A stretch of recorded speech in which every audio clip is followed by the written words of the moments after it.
el corazón de los padres hacia los hijos. Y quiero pedirle su atención al leer esta reflexión para usted. El mejor ejemplo que le podemos dar a nuestros hijos y a aquellos que nos rodean es ser como nuestro Padre Celestial. Es el mejor ejemplo que debemos seguir para que ellos puedan imitarnos. La siguiente puede ser una realidad en nuestras vidas si no prestamos atención a lo que realmente estamos dando como ejemplo a nuestros hijos. Mi hijo nació hace pocos días, pero yo tenía que viajar. Tenía tantos compromisos. Mi hijo aprendió a comer cuando menos lo esperaba. Comenzó a hablar cuando yo no estaba. ¿Cómo crece mi hijo de rápido? ¿Cómo pasa el tiempo? Mi hijo, a medida que crecía, me decía: papá, algún día yo seré como tú. ¿Cuándo regresas a casa, papá? No lo sé, pero cuando regrese jugaremos juntos, ya lo verás. Mi hijo cumplió 10 años hace pocos días y me dijo: gracias por la pelota, papá. ¿Quieres jugar conmigo? Hoy no, hijo, tengo mucho que hacer. Está bien, papá, otro día será. Se fue sonriendo, siempre en sus labios las palabras: yo quiero ser como tú. Mi hijo regresó de la universidad el otro día, todo un hombre. Hijo, estoy orgulloso de ti. Siéntate y hablemos un poco. Hoy no, papá, tengo compromisos. Por favor, préstame el carro para visitar a algunos amigos. Ya me jubilé y mi hijo vive en otro lugar. Hoy lo llamé: hola, hijo, quiero verte. Me encantaría, padre, pero es que no tengo tiempo. Tú sabes, mi trabajo, los niños, pero gracias por llamar. Fue increíble oír tu voz. Al colgar el teléfono, me di cuenta que mi hijo era como yo. Tenemos que reflexionar, queridos padres, en el tiempo y en las prioridades que tenemos en nuestra vida. Palabras a casa.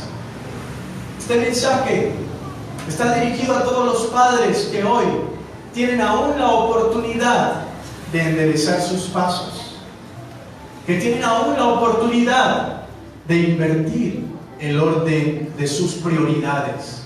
Dios hoy nos está dando el privilegio de escuchar esta enseñanza y de comenzar a imitar al Padre Celestial, el mejor Padre de todos.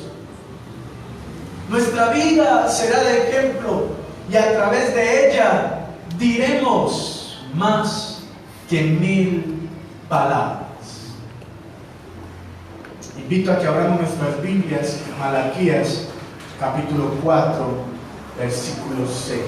Malaquías 4, versículo 6. Es el último libro del Antiguo Testamento. Está antes de Mateo.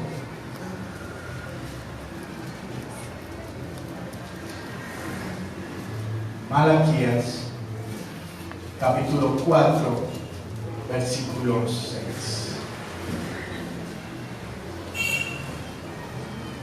Dice la palabra del Señor: en el nombre del Padre, del Hijo y del Espíritu Santo. Él hará volver el corazón de los padres hacia los hijos y el corazón de los hijos hacia los padres. Repitamos juntos esa primera parte. Él hará volver el corazón de los padres hacia los hijos y el corazón de los hijos. Señor, en esta mañana te damos gracias por tu palabra. Te pedimos, Señor, que tu palabra sea como una espada que penetra y convierte el alma, Señor. Padre, permite que nosotros podamos ser una tierra fértil en donde tu palabra, Señor, transforme, que tengan que ser quitadas y nos dé las herramientas para poner aquellas que necesitamos. Úsame, Señor, como tu instrumento y permíteme, Señor, transmitir el consejo de tu palabra conforme a tu voluntad. Esto te lo rogamos, Padre, en el nombre de Cristo Jesús. Amén y amén. Es la promesa que tenemos para el día de hoy. Hay cantidad de padres distanciados de sus hijos, cantidad de hijos metidos en su propio mundo, haciendo sus cosas, viviendo su propia vida, enfrentando cantidad de situaciones que sabemos que no son buenas para ellos. Quizás la confianza y la comunicación se ha perdido. Las ofensas van y vienen, el desánimo, la decepción, quizás de cumplir algunas expectativas como padres se han desaparecido y ahora cada quien está por su lado. La promesa del profeta en Malaquías, que luego el Señor Jesucristo la vuelve a narrar en Lucas, dice que el Espíritu de Dios hará volver el corazón de los padres hacia los hijos y el corazón de los hijos hacia los padres. Es la promesa de la cual tú y yo nos tenemos que aferrar, porque las relaciones que más marcan en la vida de una persona, muchas veces sin creerlo, es la relación de un padre con un hijo.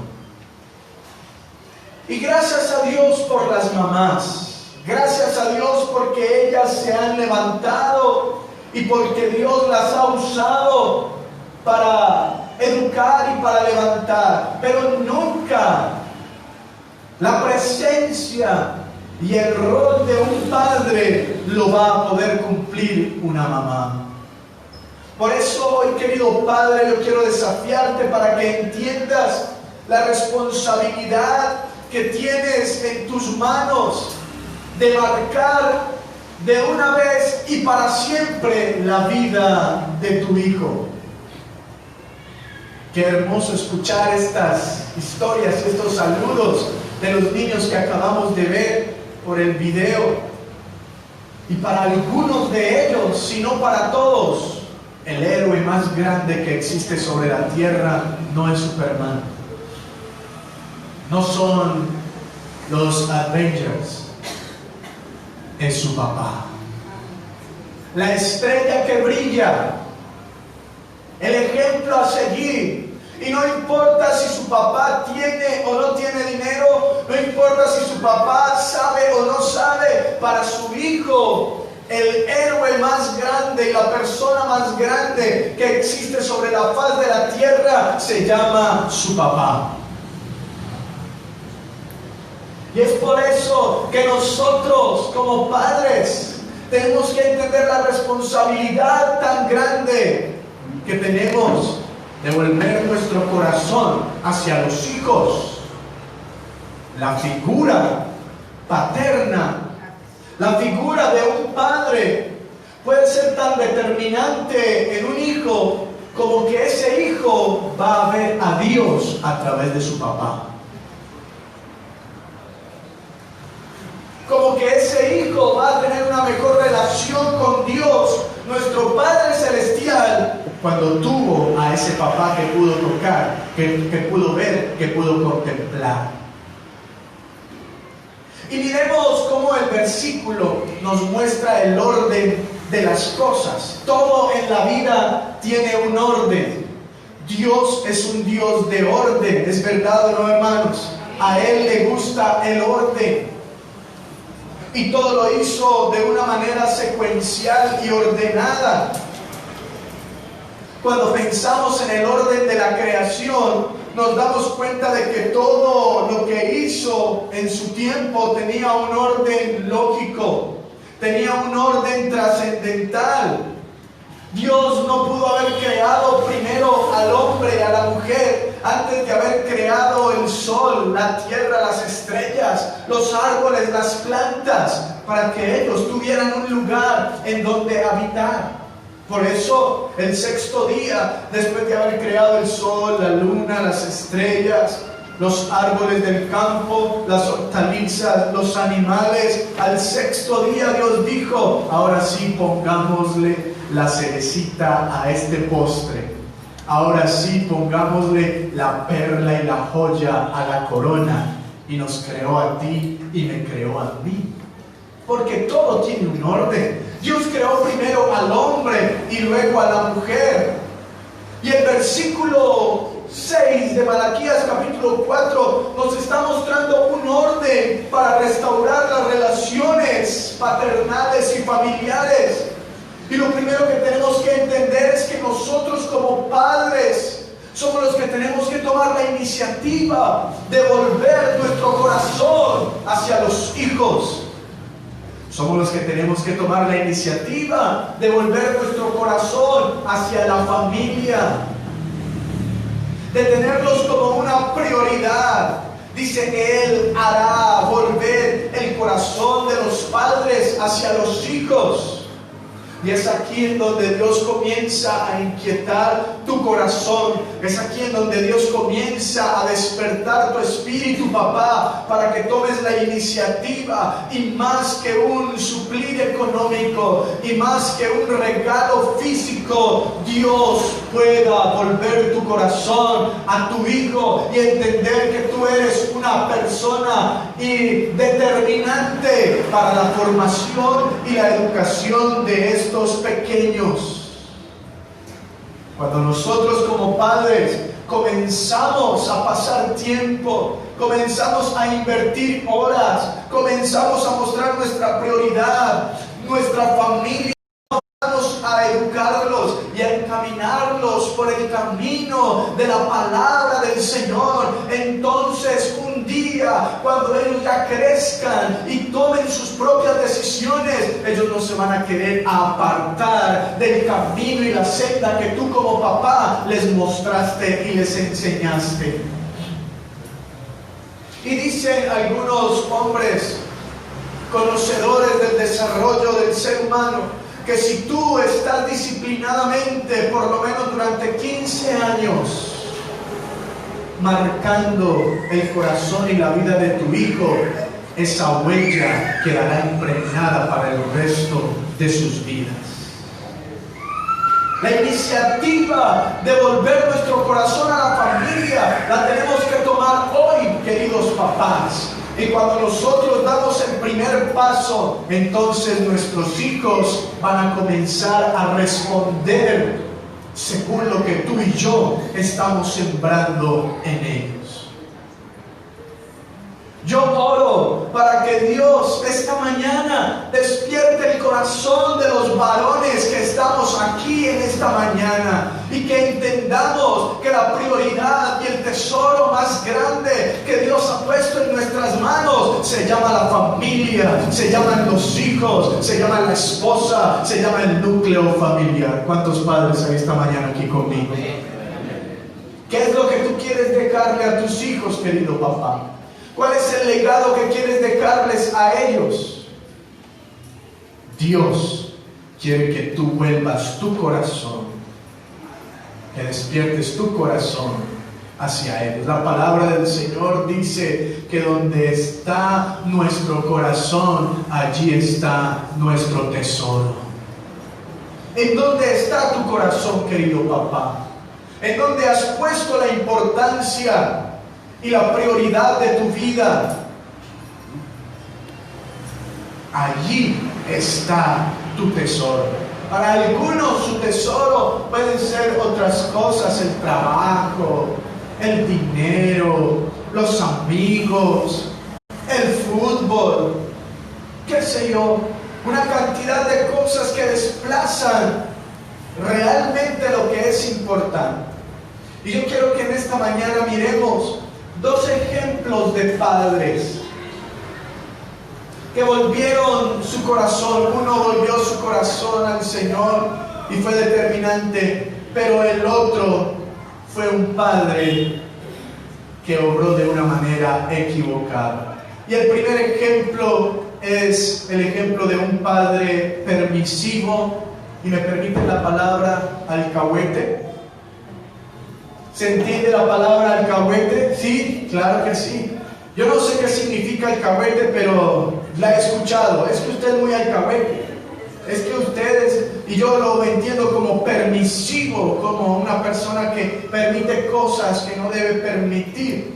Y es el ejemplo del sacerdote Elí. En 1 Samuel, capítulo 2, versículo 12, el sacerdote Elí era la autoridad espiritual y religiosa en el pueblo de Israel. Y él tenía dos hijos que se llamaban Fitness. ¿Cómo se llamaba el otro? Ovni.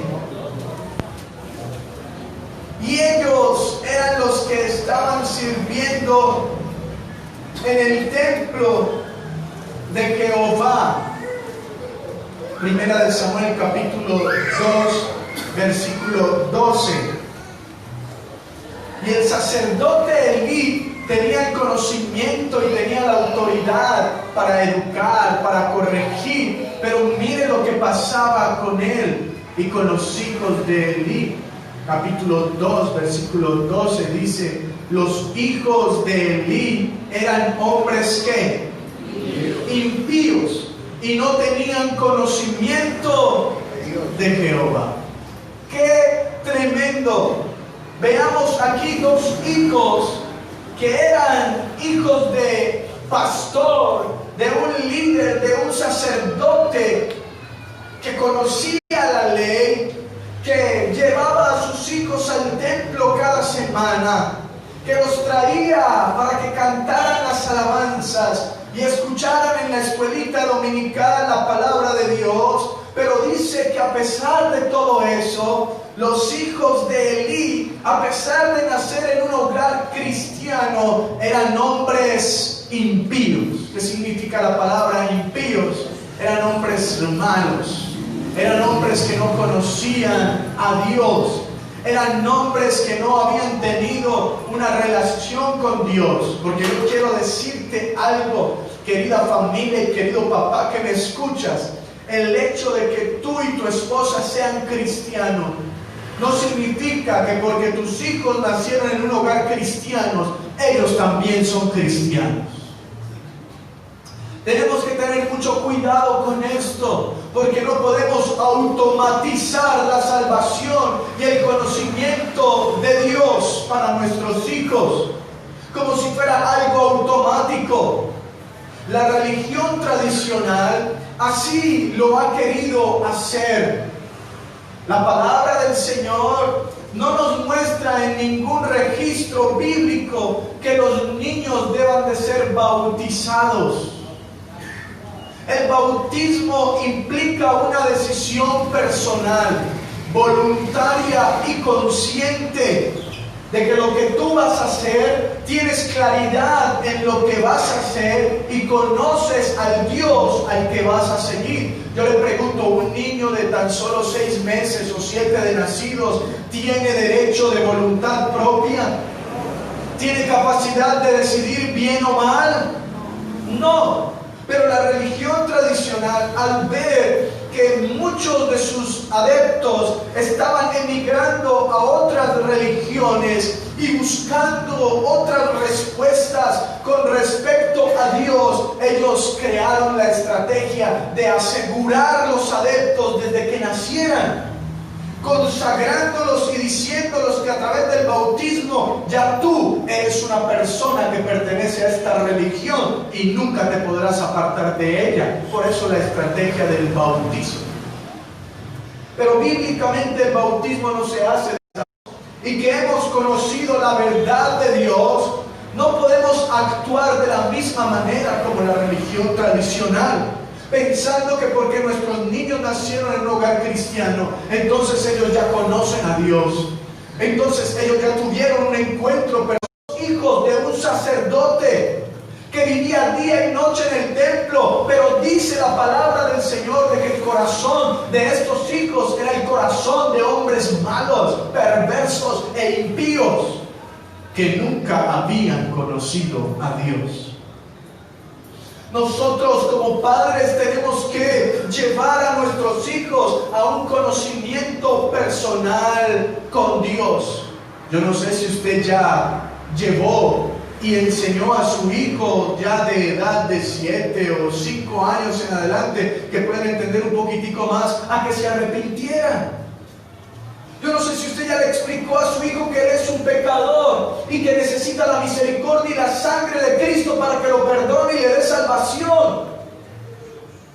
Es la responsabilidad que nosotros como padres tenemos. Y aunque creemos que ellos son criaturas indefensas e ingenuas, sabemos que el pecado viene desde antes que él naciera y que ellos vienen con una naturaleza caída por el pecado del primer Adán, pero que cuando los llevamos al conocimiento de Cristo, entonces ya no vienen con la naturaleza caída, sino con la naturaleza restauradora y regenerada por la sangre de nuestro Señor Jesucristo, que es el único que les va a dar salvación y vida eterna.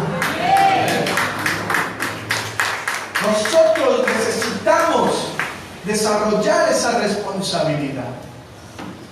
El versículo 17 del capítulo 2 de Primera de Samuel nos muestra cómo el pecado de estos dos muchachos que servían inclusive en la iglesia, que ofrecían sacrificios a Dios, era un pecado tan grande que estaba irritando al mismo Dios. Era pues muy grande delante de Jehová el pecado de los jóvenes, porque los hombres menospreciaban las ofrendas de Jehová.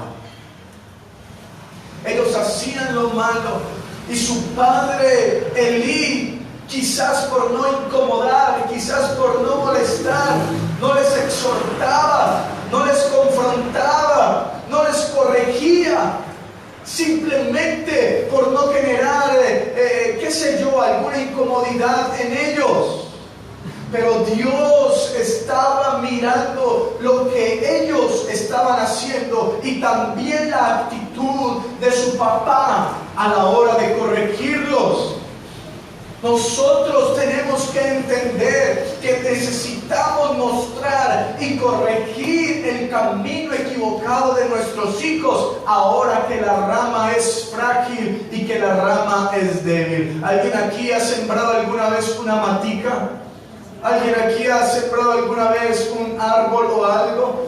Cuando usted siembra la mata en sus primeros días, la mata intenta como que irse para un lado, irse para el otro. ¿Y qué puedes tú hacer con esa ramita que está tierna y frágil? ¿Qué puedes hacer con ella? Enderezarla. Tú puedes someterla. Hay algunos que le ponen una vara gruesa y la amarran de ahí, y la amarra, no se puede desviar para ningún lado. Tiene que crecer por donde usted le está diciendo. Lo mismo es el corazón de nuestros hijos ahora. Lo mismo es la vida de nuestros pequeños ahora, que tenemos tiempo de enderezarles. Pero Elí no lo hizo. Y mire lo que pasó en el capítulo 3 de Primera de Samuel, versículo 13. Primera de Samuel, capítulo 3, versículo 13. Dios estaba cansado de lo que estos hombres estaban haciendo. Estos llevaban mujeres al templo, se acostaban con la una, con la otra, profanaban el altar de Dios. Eso profanaban la ley de Dios, metían el pecado a la casa, hacían y deshacían y no tenían ningún respeto por el Señor. Y miren lo que dice el profeta Samuel: y le mostraré que yo juzgaré su casa para siempre. Aquí está hablando Dios al sacerdote Elí. Por la iniquidad que, ¿qué, hermanos? Que él sabe, porque sus hijos han blasfemado a Dios. Lean conmigo esa última palabra. Y él, ¿qué? Otra vez. Y él no los ha estorbado. Miren cómo Dios está tomando juicio y cuentas con el papá. Y lastimosamente, aunque muchos padres quieran hacerse los de la vista gorda con respecto a lo que está pasando con sus hijos, usted y Dios saben que usted conoce el camino de sus hijos, que usted sabe que no andan bien, y Dios le está diciendo: yo lo juzgaré por la iniquidad que él sabe. Usted y yo sabemos cuando las cosas no andan bien con nuestros hijos. Usted y yo sabemos cuando hay algo que corregirlo. Cuando Dios despierta nuestro corazón como padres hacia nuestros hijos, entonces Dios va a comenzar a revelarte el corazón de tus hijos para que tú y yo sepamos la necesidad y las situaciones en las que ellos están metidos. Y dice: porque sus hijos han blasfemado a Dios. Y lo otro que te quiero mostrar es cómo Elí no les estorbó en el camino que ellos estaban llevando. Y aquí es donde encontramos la permisividad y la alcahuetería que un padre permite con sus hijos, queriendo ser un padre chévere, queriendo ser un padre que no pone problema, queriendo ser un padre que no actúa quizás como actuaron con él en tiempos pasados, pero lastimosamente ese tipo de actitudes no favorece a nuestros hijos. Y Elí se quedó callado. Él llevaba a su novia a la casa. Los hijos entraban a sus amigos a la casa, ponían, tomaban, fumaban, prostituían la casa, y su papá no les decía nada. Qué triste conocer experiencias como pastor durante estos 15 años de ministerio que llevo como pastor en Centro de Fe y Esperanza. Conocer historias de familias en donde hijos que nacieron en hogares cristianos comienzan a crecer y comienzan a hacer lo que a ellos bien les parece. Y resulta una vez una madre y un padre que se enteraron que su hija estaba entrando a su novio a su casa y teniendo relaciones íntimas con él en el cuarto de su casa donde vivía su papá y su mamá, y ellos se enteraron de eso y nunca estorbaron el pecado por miedo a que su hija más bien saliera y se fuera de la casa y acabara de perderse. Eso se llama permisividad. Por el contrario, lo que hicieron fue que llamaron a su hija y le dijeron: ya usted está muy grandecita, conoce qué es lo bueno y conoce qué es lo malo, pero por favor no me vaya a traer aquí un muchachito. Tome las pastillas para que se las tome diariamente. Y en vez de estorbar el pecado, le facilitaron más las cosas. ¿Qué futuro le esperará a esta hija en donde sus padres no están estorbando su pecado? ¿Qué futuro le esperará a este hijo en donde sus padres le permiten que hagan lo que quiera, no respeta su casa, no respeta a sus hermanos, está profanando el templo, y no este templo, sino tu casa, porque yo quiero decirte que tu casa debe ser un templo que honre y que agrade al Señor.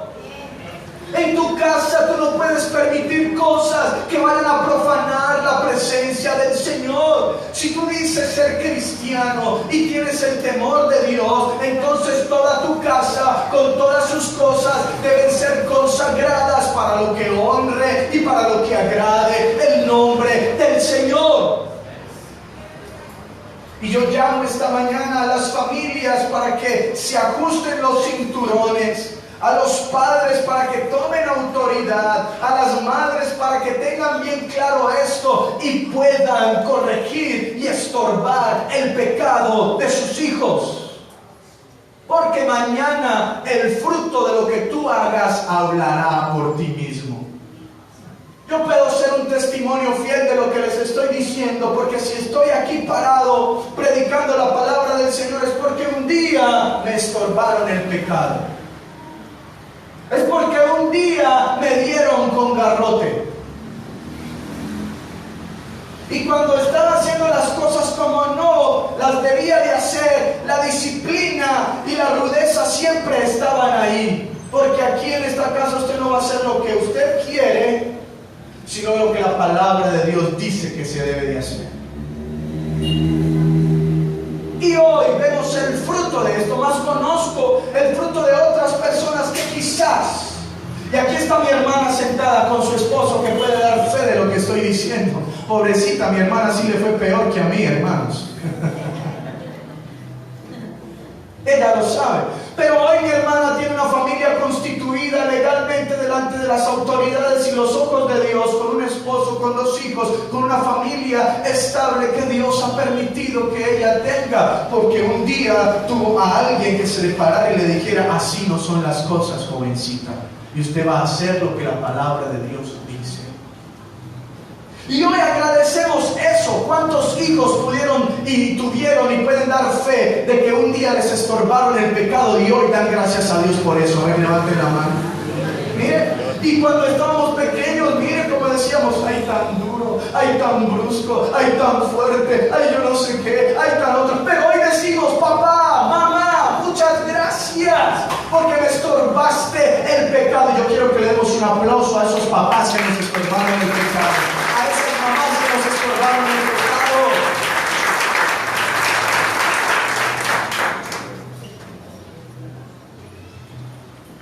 Quisiera contarles muchas de mis experiencias, porque sé que ahí sí se despiertan y cuando hablan del prójimo ponen atención. Y sé que les gusta, pero bueno, voy a pasarlas de largo y otro día les cuento hasta dónde llegaba la disciplina.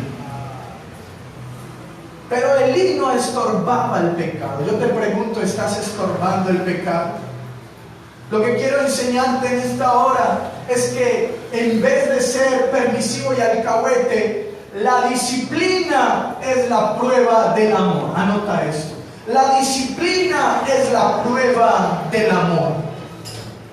La palabra del Señor dice en Hebreos capítulo 12, versículos 6 al 8. Dice que Dios actúa como nuestro Padre. ¿Cuántos dan gracias que Él es nuestro Padre? Y Él sí que sabe disciplinar. Y a muchos en este momento los tienen disciplina.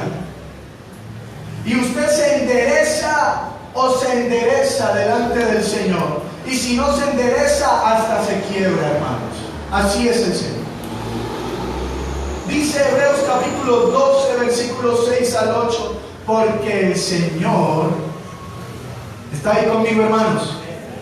Al que odia, ¿cómo dice, hermanos? Porque el Señor al que quiere fastidiar lo disciplina. ¿Usted qué Biblia está leyendo, hermano? Porque el Señor al que ama.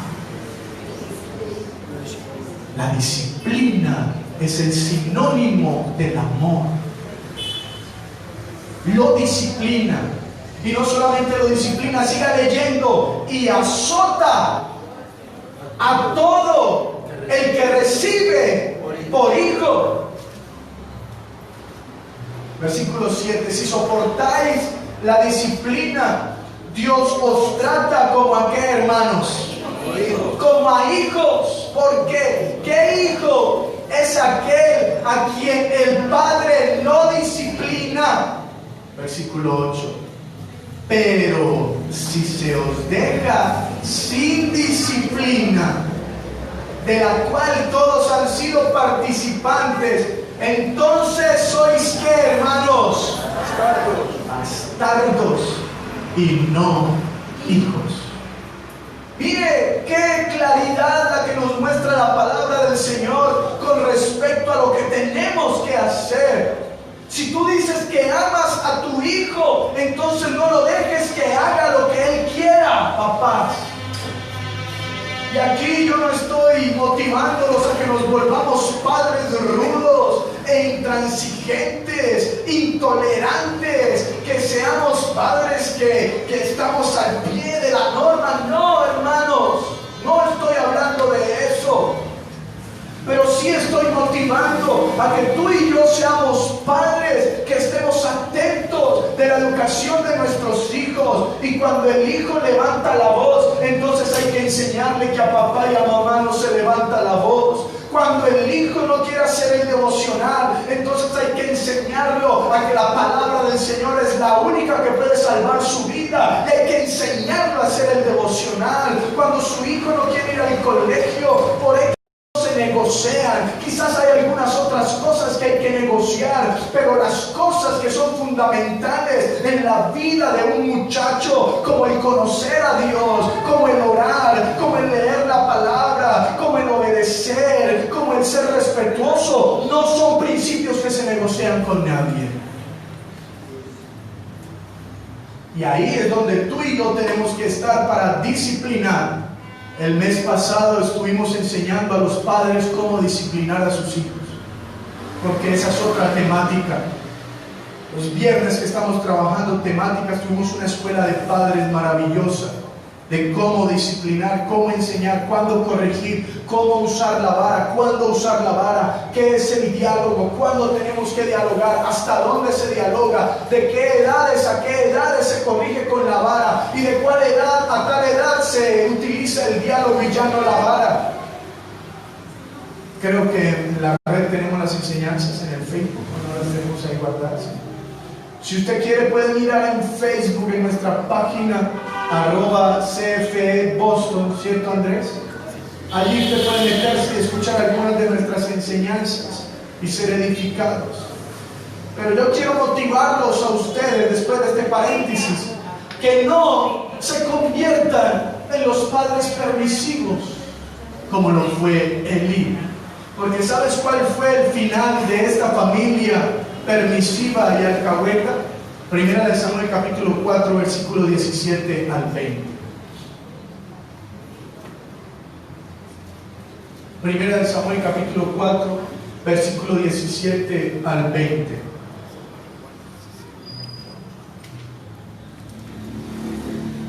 Mire el final y el desenlace de esta familia. ¿Está ahí, hermanos? Y el mensajero respondió diciendo: Israel huyó delante de los filisteos, y también fue hecha gran mortandad en el pueblo, y también tus dos hijos, aquí están las bellezas, Ofni y Fines, fueron muertos, y el arca de Dios ha sido tomada. Y aconteció que cuando él hizo mención del arca de Dios, Elí cayó hacia atrás de la silla al lado de la puerta y se desnucó y murió, porque era hombre viejo y pesado y había juzgado a Israel 40 años. Y su nuera, la mujer de Fines, que estaba encinta cerca del alumbramiento, oyendo el rumor que el arca de Dios había sido tomada y muertos su suegro y su marido, se inclinó y dio a luz, porque le sobrevinieron sus dolores de repente. Y al tiempo que moría, le decían las que estaban junto a ella: no tengas temor, porque has dado a luz un hijo. Mas ella no respondió, ni se dio por entendida. El Señor había dicho en los versículos anteriores: por cuanto ustedes han hecho tanta maldad, y por cuanto no enderezaste a tus hijos y fuiste permisivo y no les estorbaste su pecado, yo te voy a raer a ti y a tu descendencia del sacerdocio. Y nunca más habrá un varón que se levante a servir a Dios por tu pecado y el pecado de tus hijos. Fueron los resultados de este padre permisivo. Cuando tú no corriges hoy a tu hijo que está tomando una moneda de 200 de la mesa, entonces mañana la policía va a ser la que lo va a tener que corregir. Las cárceles son las que lo van a tratar de enderezar. Cuando tú no corriges hoy a tu hijo de cómo debe respetar a su hermana y no pegarle y no maltratarla, entonces mañana tu hijo va a estar maltratando y pegándole a su esposa. Cuando tú no corriges a tu hija de cómo debes de hablar y cómo debes dirigirte a tu papá, a tu mamá, con el respeto, mañana vamos a tener una mujer que no respeta a nadie. Por eso es tan importante que hoy tú te propongas y le digas: no más, no voy a permitir más el pecado en mi casa. Dígale a la persona que está a su lado: no más, no voy a permitir el pecado en mi casa. Y comienza a sacar con la sabiduría de Dios aquellas cosas que tú sabes que no agradan al Señor. Comienza a sacarlas, comienza a quitar el anatema y vas a ver cómo Dios te va a respaldar. El segundo ejemplo, te voy a decir: no tengas miedo a que tus hijos se vayan. No tengas miedo a que tu esposo se vaya o a que tu esposa se vaya porque estás estorbando el pecado. No tengas miedo de eso, porque el Señor te va a respaldar.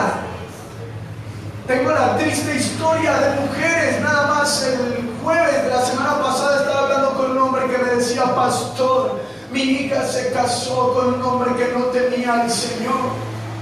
Y ese hombre le comenzó a impedir de que fuera a la iglesia, que se congregara después de casado. No le permitía que fuera y que estuviera en las reuniones. Y ella, por no perder a su esposo, porque le dijo: si sigues yendo a la iglesia, yo me voy de la casa. Entonces ella dijo: yo no voy más a la iglesia y me quedo contigo en la casa. Hoy, pastor, ni está con el Señor, ni su esposo está en la casa porque ya la dejó. Y yo tengo que decirte una cosa: cuando tú cambias a Dios por el hombre, entonces el hombre te va a cambiar por otras personas. Pero cuando tú estás determinado o determinada que así el hombre se vaya o la mujer se vaya, tú vas a agradar primero a Dios antes que a los hombres. Entonces Dios, así como quebrantó tu corazón, de la misma manera va a quebrantar el corazón de ese hombre duro, de esa mujer dura, y lo va a traer de rodillas al altar y te lo va a llevar a tu casa y va a ser un hombre de casa y de familia, porque esa es la obra de Dios para los que deciden agradarle y serles fiel por encima de lo que sea. Pero no podemos pensar que porque estoy casado en el vínculo del matrimonio, entonces le voy a ser infiel a Dios. No, Señor. El apóstol Pedro le dijo a las autoridades religiosas de la época que lo encarcelaron porque estaba predicando a Jesucristo. Y le dijeron: vea, Pedro, usted está predicando a Jesucristo y nos tiene esto trastornado, los negocios están trastornados, lo vamos a dejar salir de la cárcel, pero con una condición: de que usted deje de hablar de ese Cristo. Hechos capítulo 4 y capítulo 5 narra la historia que les estoy contando. El apóstol Pedro, lleno de temores o lleno de miedos, les dijo: bueno, sáquenme de la cárcel, que yo no voy a predicar más a Jesucristo. ¿Será que eso fue lo que él dijo?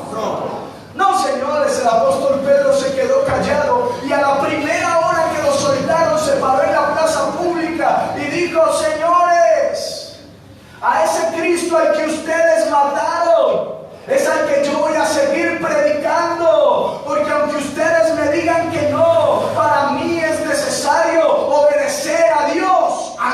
a los hombres.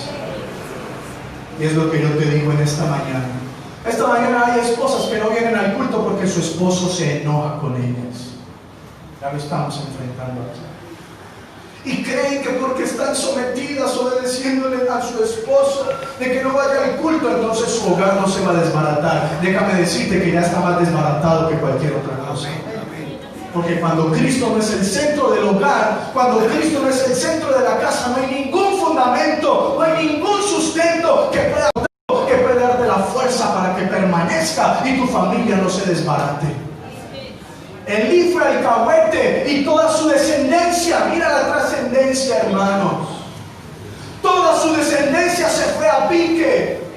No es solamente tu vida, no es solamente tus hijos, van a ser tus nietos, tus bisnietos, tus nueras, tus yernos. Todo lo que viene de ahí para atrás, porque tú eres la cabeza, y cuando la cabeza está mal, de ahí para adelante todo va a estar mal. ¿Me están escuchando, hermanos? Quiero terminar. No se deje distraer por el partido, hermanos, porque primero es el Señor que cualquier otra cosa. No tenga ansiedad por salir a mirar nada. Permita que Dios hable a su corazón. Quiero mostrarte el segundo ejemplo de un padre con determinación. ¿Un padre con qué, iglesia? Determinación. Cuando hablamos de determinación, la determinación va más allá de una decisión. La determinación es algo que no lo para nadie. Y como dice un amigo mío, tiene más reversa un avión volando que lo que yo he decidido que voy a hacer. La determinación es algo que yo he tomado en mi vida y nada ni nadie me lo van a cambiar. Nada ni nadie me va a hacer titubear de lo que he determinado. Un padre con determinación es un padre que lleva a su familia a la victoria, que lleva a su familia a la salvación. Josué, capítulo 24, versículo 14. Josué, capítulo 24, versículo 14. El pueblo de Israel había llegado a la tierra prometida y había conquistado la tierra que el Señor le había entregado. Pero algunos de ellos se habían olvidado de eso y estaban adorando a otros dioses. Estaban levantando otros ídolos. Estaban levantando estatuas de bronce, de piedra y de una cantidad de cosas que no agradaban al Señor.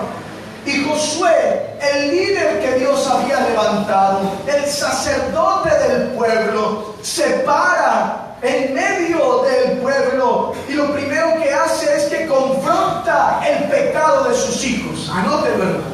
Confronta el pecado de sus hijos. Y aquí estamos hablando de sus hijos espirituales y de sus hijos físicos. Y les dice, versículo 14, ¿están ahí? Sí. Ahora pues, temed a Jehová y servidle. ¿Con qué, hermanos? Con integridad y verdad. Y quitad de entre vosotros los dioses a los cuales sirvieron vuestros padres al otro lado del río y en Egipto. Y servid a quién, hermanos. Josué se da cuenta de que el pueblo y sus hijos están haciendo lo malo delante de Dios, que están olvidándose de las cosas de Dios y ante ti de la nación. Dice, no, señores, aquí no me van a traer eso. Me hacen el favor y me sacan eso de aquí. Me hacen el favor y me quitan esas imágenes. Me hacen el favor y me sacan esos ídolos. Me hacen el favor y comienzan a decidir a quién van a agradar. Dice, quitad entre vosotros a los dioses a los cuales vuestros padres sirvieron en Egipto y servid a Jehová. Es un padre que confronta el pecado de sus hijos. No por su amaño, no por lo que a usted le parece, no porque le gusta o lo que le disgusta, sino por lo que dice la palabra de Dios. Josué es que es un padre radical. Diga conmigo, radical. Un padre radical significa un padre de un solo camino. Un padre que sabe que para donde va, va. Y que sabe que el camino es derecho y no hay desviaciones ni a derecha ni a izquierda. Versículo 15. Y si mal os parece servir a Jehová, escogeos hoy a quién sirváis. Si a los dioses a quienes sirvieron vuestros padres cuando estuvieron al otro lado del río, o a los dioses de los amorreos en cuya tierra habitáis. Un padre que era sí, sí, no, no. Un padre que era de una sola palabra y no de ambigüedades. Porque las ambigüedades en la familia y en el pueblo de Dios es el peor daño que un padre le puede hacer a sus hijos. ¿Me está escuchando, hermanos? Cuando tu hijo te ve hoy domingo en la iglesia levantando las manos y tomando la Santa Cena y adorando al Señor, ese hijo dice: uy, mi papá adora a Dios, mi papá se consagra a Dios. Pero cuando sale del culto y de la Santa Cena y nos vamos a celebrar el Día del Padre, y porque no somos religiosos, entonces destapamos la botellita de vino, de licor, de aguardiente, y su hijo está mirando a su papá que también levanta las manos, pero para doblarla y tomar aguardiente y licor, ese hijo va a quedar confundido.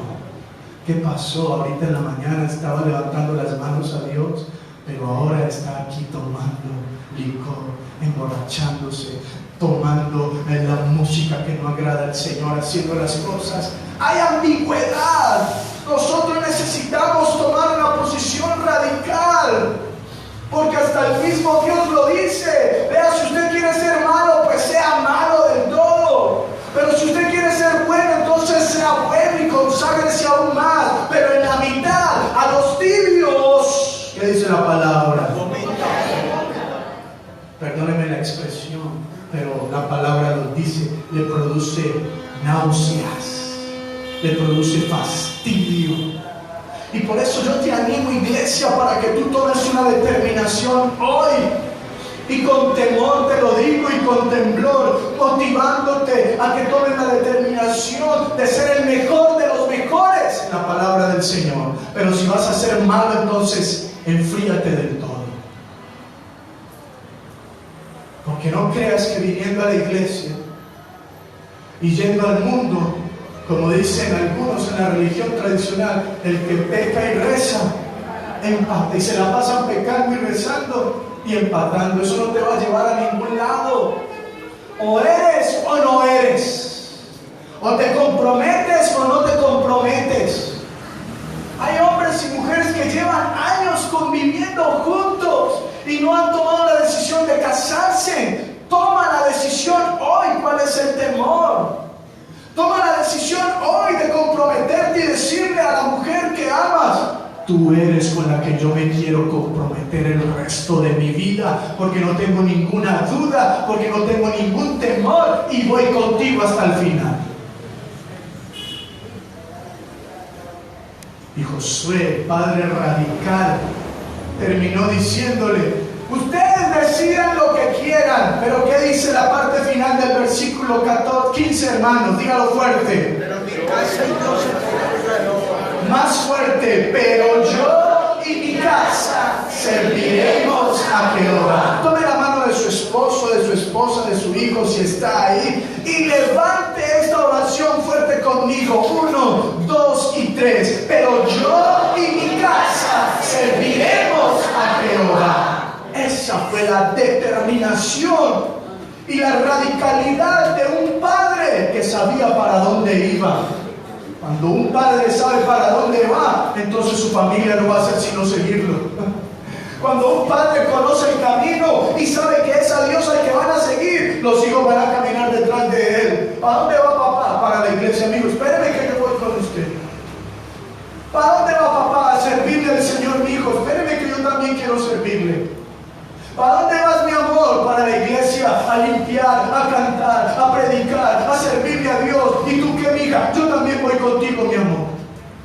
Porque cuando un hombre tiene las cosas claras, la familia no va a titubear en continuar sus pisadas. La familia no va a dudar si es por aquí o es por acá, porque están viendo tan radical y tan determinado a ese varón, que el único camino que van a ver es el camino de ese padre determinado a seguir al Señor.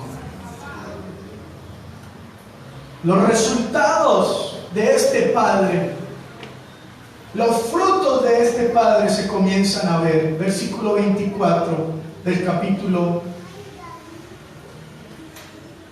¿Qué capítulo estamos, hermanos? 24.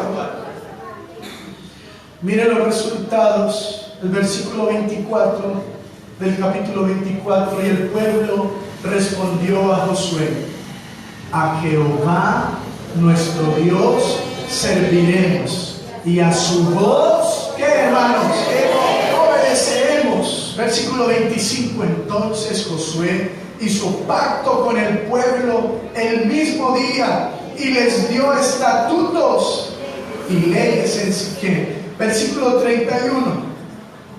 Y con esto termino, se los aseguro.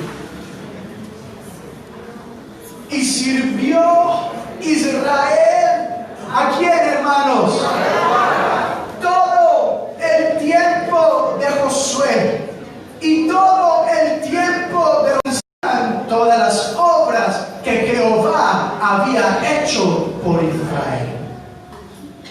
Cuando tú te dedicas y te consagras a servirle al Señor durante tus días y aún después de muerto, lo que tú sembraste será la determinación que tu familia y tus hijos van a perpetuar, y por generaciones lo van a vivir. ¿Qué tipo de padre quieres ser tú, hermano? ¿Un padre permisivo como Elí, que lo único de la familia de Elí fue la muerte y la destrucción para sus hijos? ¿O quieres ser un padre radical, con determinación, que deje la bendición y el mejor legado que le puede dejar un padre a un hijo? Y son los mandamientos de Dios y el camino de Dios. Esta es la hora para que tomes la decisión. Cierra tus ojos, vamos ahora.